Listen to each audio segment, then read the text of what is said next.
Ok, chicos, vamos a continuar.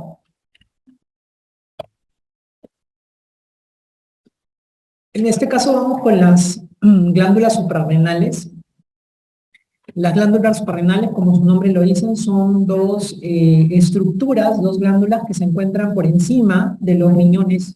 De ahí su nombre de adrenal o suprarrenal, porque se encuentran justo o por encima de los riñones. Tienen forma piramidal o triangular, como ustedes pueden ver aquí.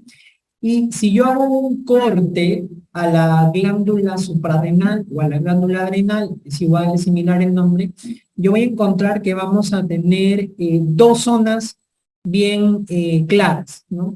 Una zona más externa, que es que es la corteza adrenal, la zona más externa, y una zona interna que es la médula suprarrenal. Y está envuelta por una capa de tejido conectivo que se conoce como cápsula suprarrenal. La cápsula suprarrenal es simplemente una estructura de protección, así que vamos a hablar básicamente a detalle de la corteza y la médula. La corteza adrenal, si yo lo llevo al microscopio, yo voy a encontrar que esta corteza, que como les decía es la parte más externa de la glándula suprarrenal, voy a encontrar tres capas. La capa glomerular o zona glomerulosa, la capa fascicular o zona fasciculata y la capa reticular o zonas reticulares, ¿no? La diferencia básicamente está en las características que disponen las células y los tejidos, pero lo interesante de estas es que van a sintetizar un grupo hormonal distinto. La zona glomerular va a sintetizar mineralocorticoides, disculpen, mineralocorticoides, donde el mineralocorticoide más importante es la aldosterona.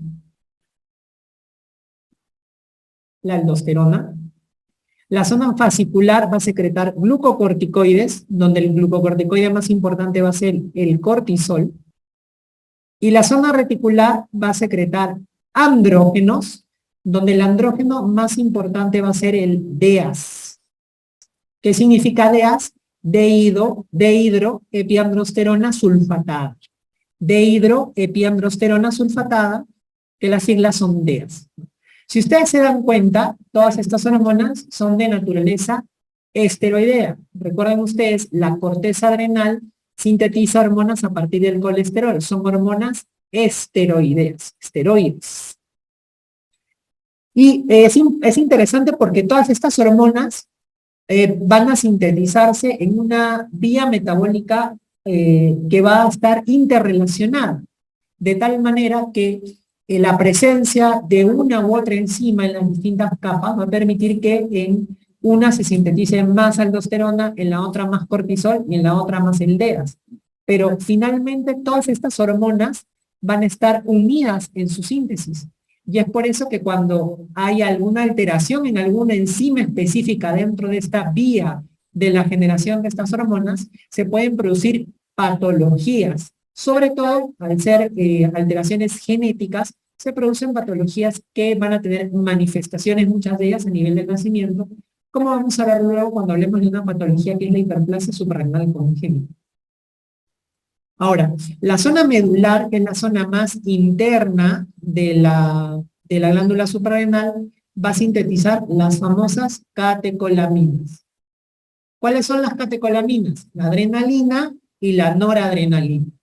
Y si ustedes se acuerdan, a diferencia de las hormonas de la corteza adrenal, las catecolaminas son de naturaleza amino. Entonces, cuando ustedes tengan o les pregunten sobre qué estructura sintetiza, o qué hormona, perdón, sintetiza cada una de las partes histológicas de la glándula suprarrenal, ustedes ya saben cuáles van a ser cada uno de ellos y cuál es su naturaleza. Lo pongo aquí como dato, como pongo el fénix aquí, no porque les pregunten específicamente a veces cuál es la hormona que produce la zona glomerular, cuál es la hormona que produce la zona articular, pero a veces les ponen un caso clínico y les dicen, ¿no?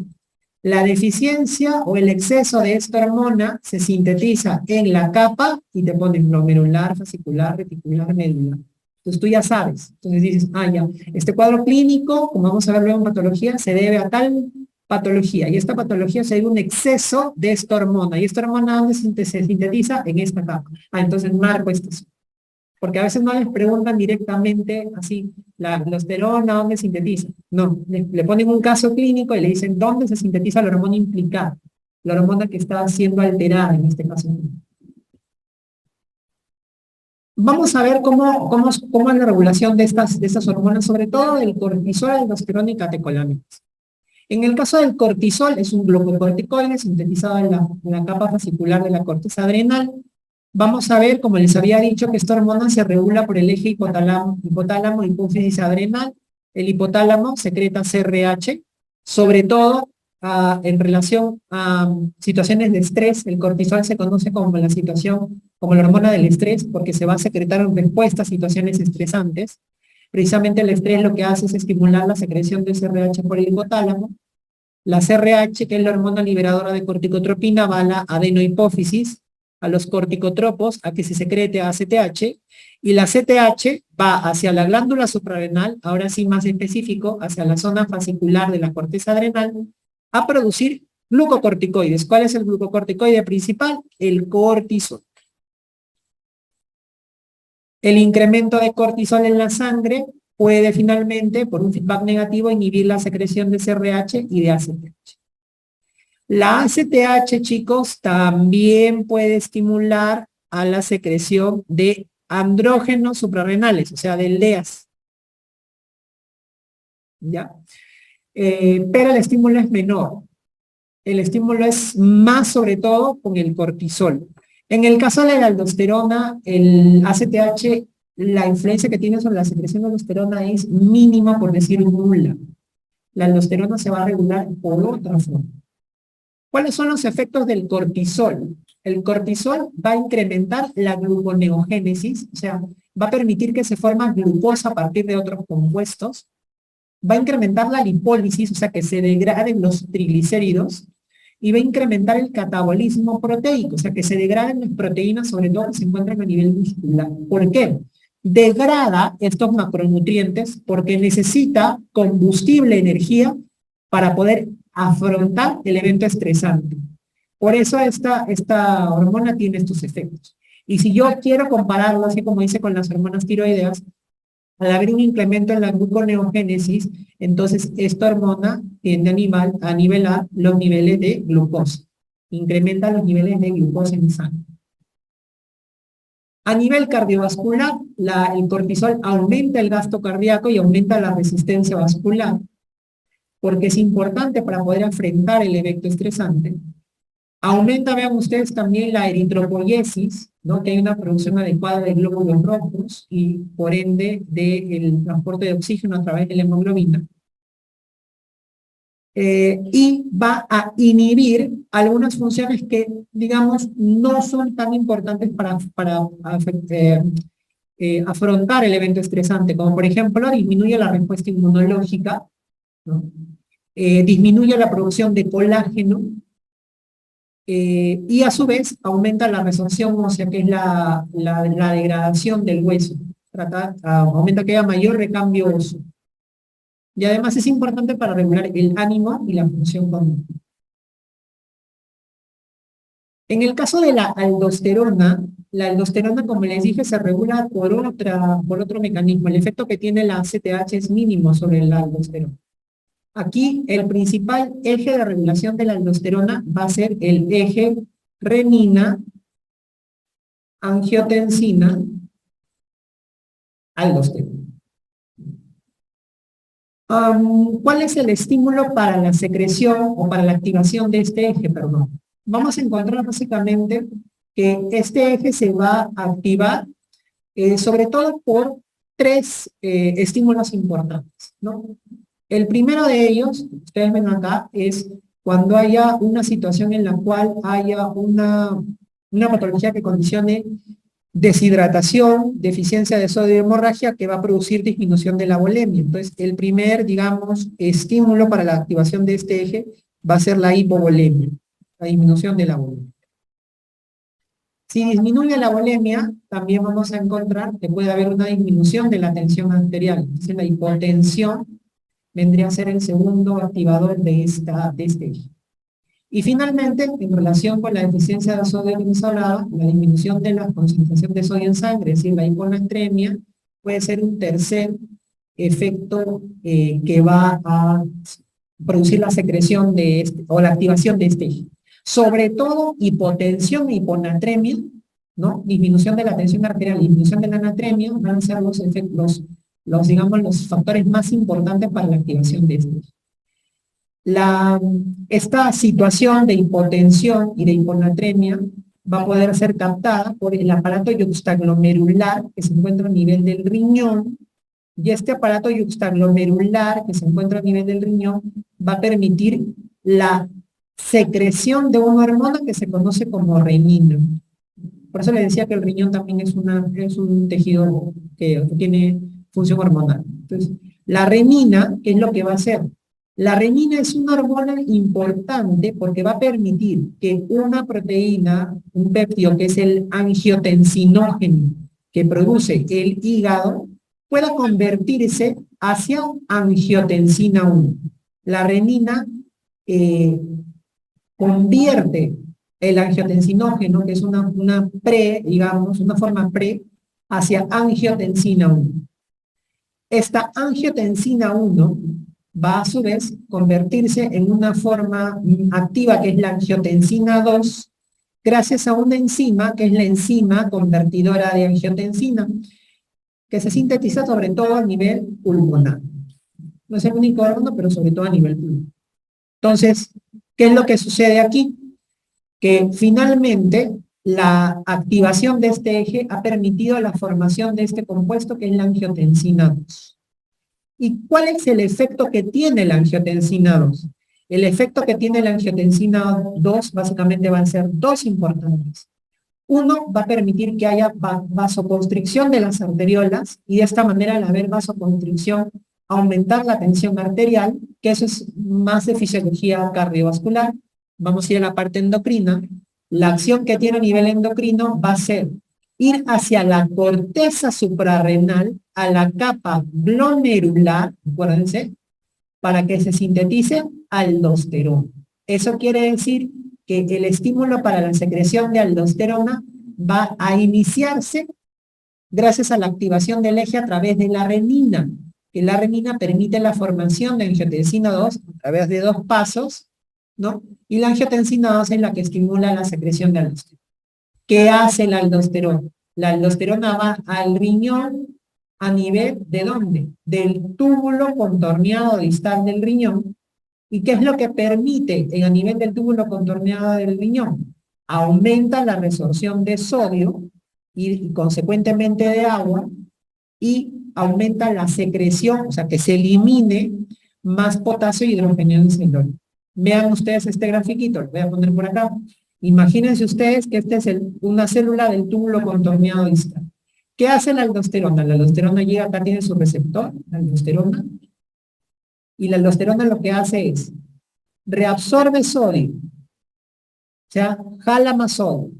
Acuérdense que el sodio va acompañado siempre de agua, entonces aparte de jalar sodio también jala más agua. Y eso permite que se restauren los niveles de sodio y se restaure la volemia, que eran dos factores que al estar alterados habían provocado la activación de este. Pero por otro lado, también la aldosterona tiene otro efecto. Hace que se elimine o que se secrete hacia la orina más potasio y más hidrogeniones. Es por eso que existe un segundo estímulo para la secreción de aldosterona.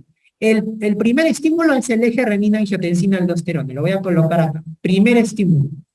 Pero el segundo estímulo para la secreción de aldosterona es este de aquí. El aumento del potasio. La hipercalemia. El incremento de potasio en la sangre, la hipercalemia, es un estimulante directo de la secreción de aldosterona. ¿Por qué? Si hay mucho potasio en la sangre, yo necesito botar potasio. ¿Por dónde se bota el potasio? Por la orina. Entonces la orina lo que hace en este caso, la aldosterona es bota el potasio por la orina. En el caso de las catecolaminas, acuérdense ustedes que las catecolaminas son hormonas que se sintetizan en la médula suprarrenal, o sea, son hormonas que se sintetizan en una estructura diferente al cortisol, aldosterona y beta.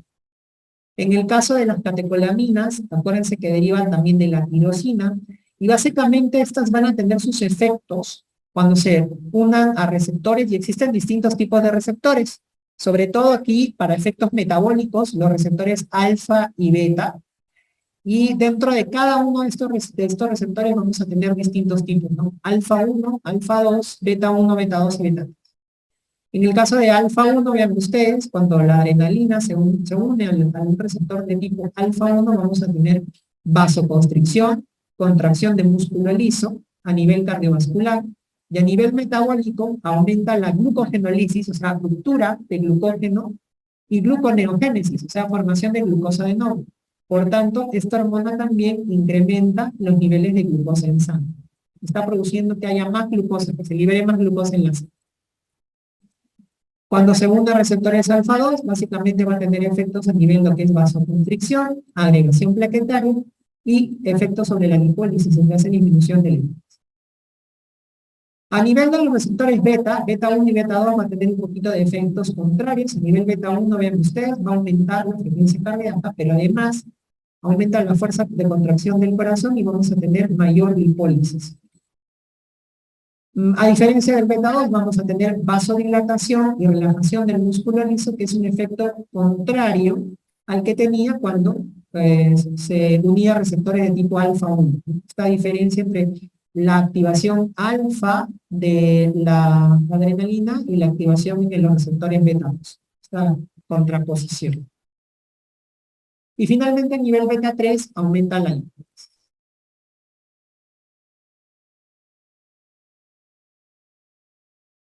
Con respecto a las gónadas, vamos a tener en consideración aquí, antes de hablar de testículos y ovarios, el proceso de diferenciación sexual, ¿no? ¿Qué cosa es la diferenciación sexual? La diferenciación sexual es el proceso en el cual el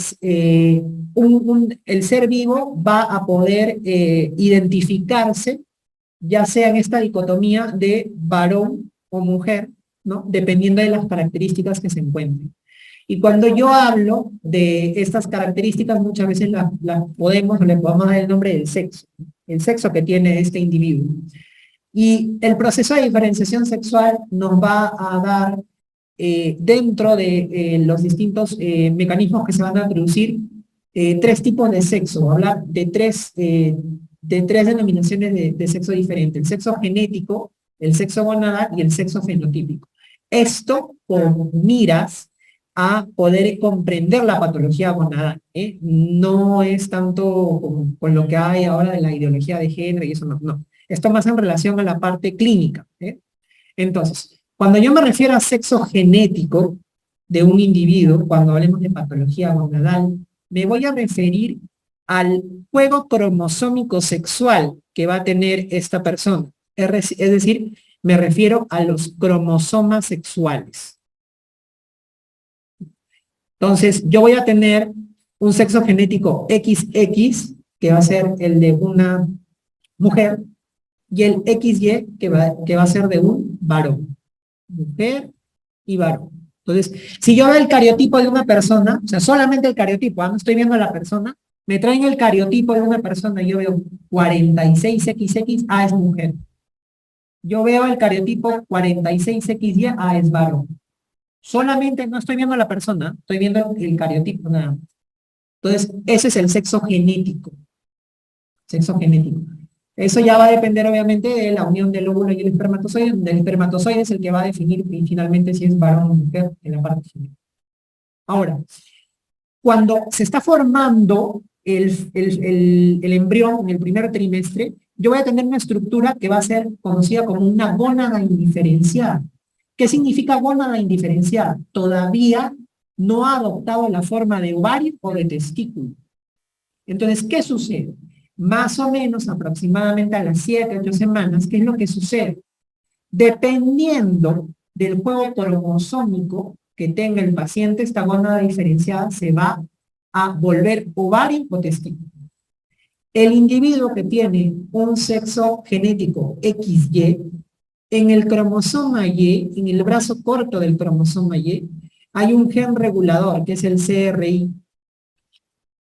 Este gen regulador va a permitir que la gónada indiferenciada se transforme en testículo. O sea, si tú tienes un cromosoma Y en tu cariotipo, eso va a ser para que a nivel morfológico, la gónada indiferenciada termine formando un testículo. Si tú no tienes el cromosoma Y, como el caso de las mujeres que tienen XX, no hay este gen activador, entonces se produce la acción de otros genes que no vale la pena mencionarlos para que se produzca el ovario. La ausencia de cromosoma Y permite que la gónada indiferenciada se transforme en ovario.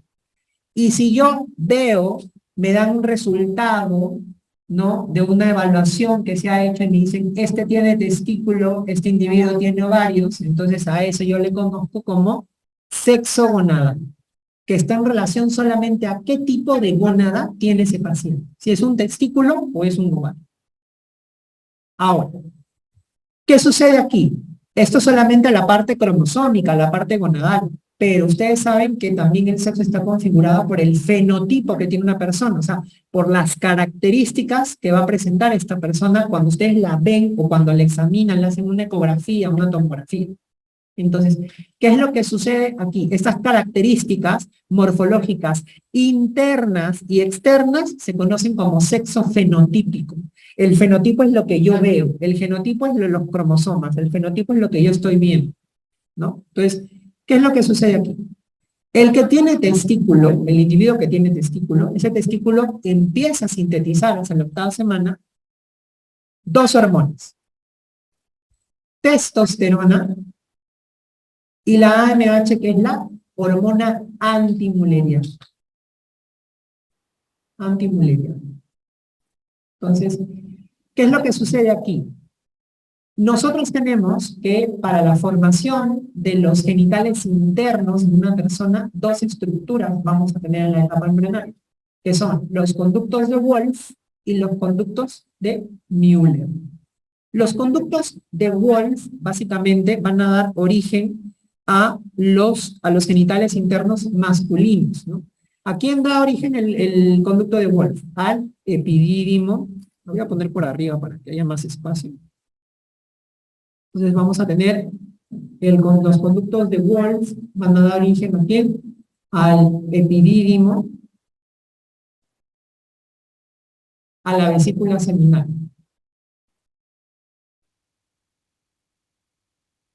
Y los conductos de Müller, ¿a quién dan origen? A las trompas, al útero, como dice su compañera, a la vagina, pero en sus 2/3 superiores o proximales. O sea, en la parte de arriba nada más de no la parte inferior, sino la parte de arriba. La parte más proximal, más cercana al ombligo. Entonces, ¿qué es lo que sucede con el individuo que tiene testículo? La testosterona permite que se estimule el desarrollo de los conductos de Wolff. O sea, permite que haya epidídimo, que haya vesícula seminal. En cambio, la hormona antimülleriana, como su nombre lo dice, regresiona al conducto de Müller y entonces no se forma trompas, no se forma útero, no se forman los 2/3 proximales de la vagina. Por tanto, el individuo termina teniendo como genitales internos el epidídimo y la vesícula seminal. ¿Qué sucede en el individuo que no tiene testículo, que tiene ovario? El ovario no produce testosterona en la cantidad necesaria y potente para poder estimular el desarrollo de los conductos de Wolff. Entonces, como no hay andrógenos, no hay testosterona a nivel local en cantidad suficiente, regresionan los conductos de Wolff y a su vez no hay síntesis de hormona antimülleriana en cantidad suficiente y entonces se produce el desarrollo de los conductos de Müller, porque no hay antimülleriana que inhiba. Entonces, ¿qué es lo que sucede aquí? Se forman trompas, útero y los 2/3 proximales en el vagina. Entonces, ahí tenemos la formación de los genitales internos, ¿no? Lo que ustedes ven por ecografía, lo que puedo ver por una tomografía.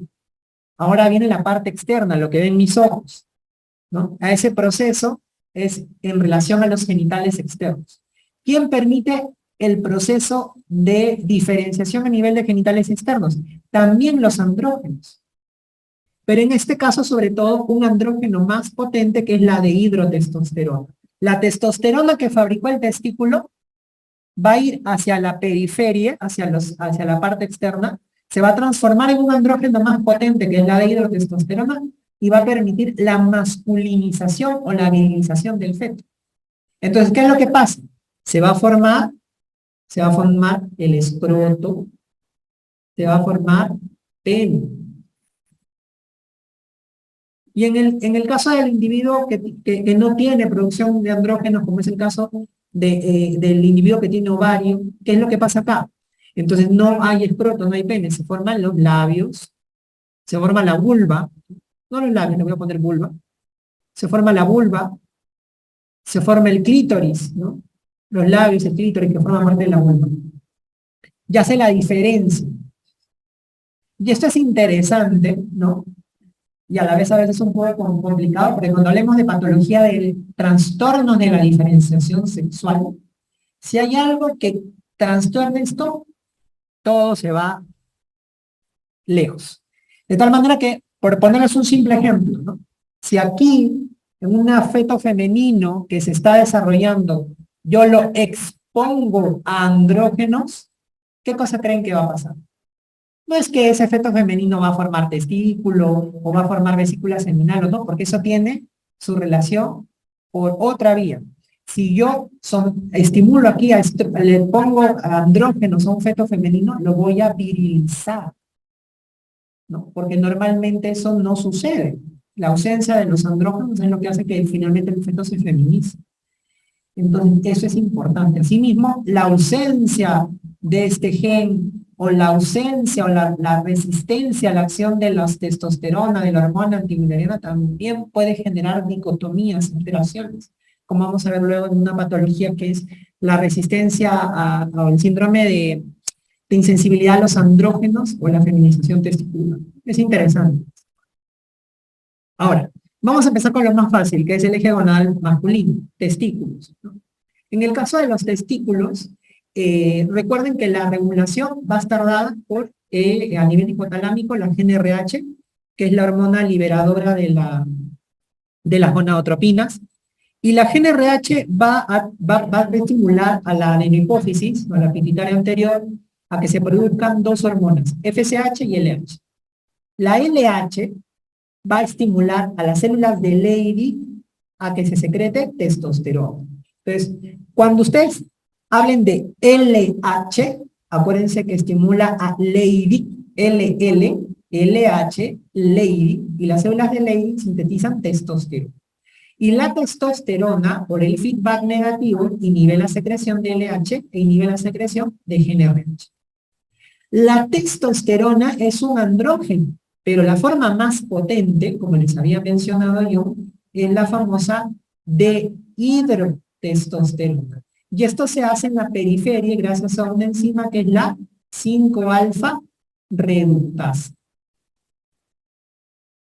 Por ejemplo, para el tratamiento de patología prostática, donde hay crecimiento de la patología prostática, hiperplasia o patología tumoral, ¿no?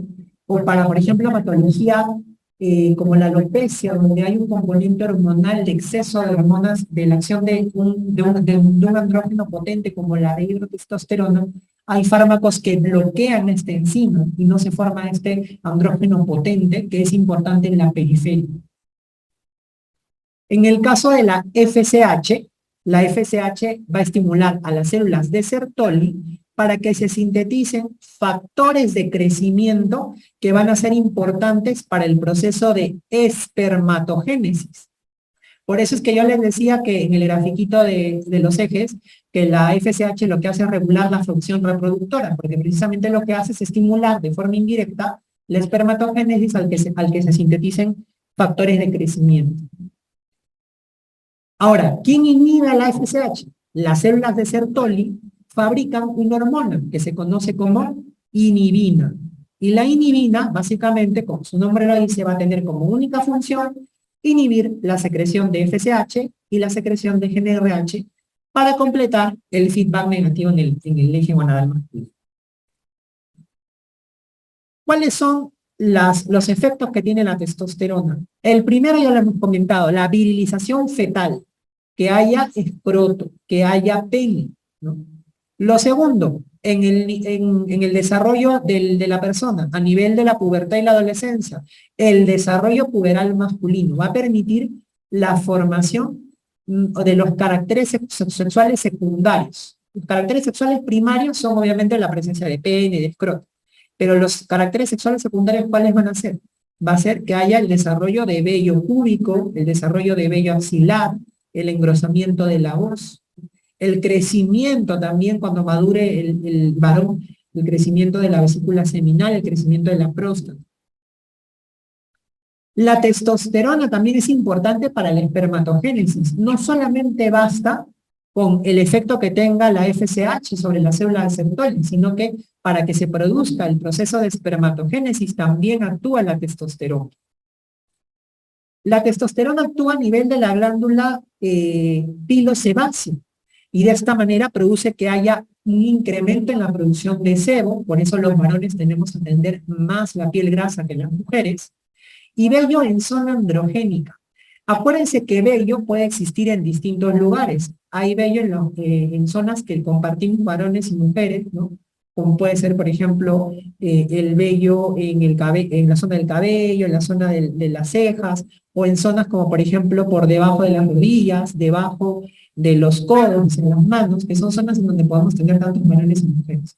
Pero hay zonas que son básicamente de característica especial en los varones, que tenemos la acción o mayor acción de hormonas de andrógenos como la testosterona. ¿Y cuáles son esas? ¿No? La zona del bigote, la zona de la barba, la zona del pecho, la zona abdominal alrededor del ombligo, la espalda, la zona glútea, la zona de los muslos, ¿no? Son zonas que tienen influencia por la testosterona. Hay patología en la mujer en la cual empieza a salir vello en esa zona y eso se conoce como hirsutismo, la presencia de vello en zonas androgénicas en una mujer que no debería tener presencia de vello ahí.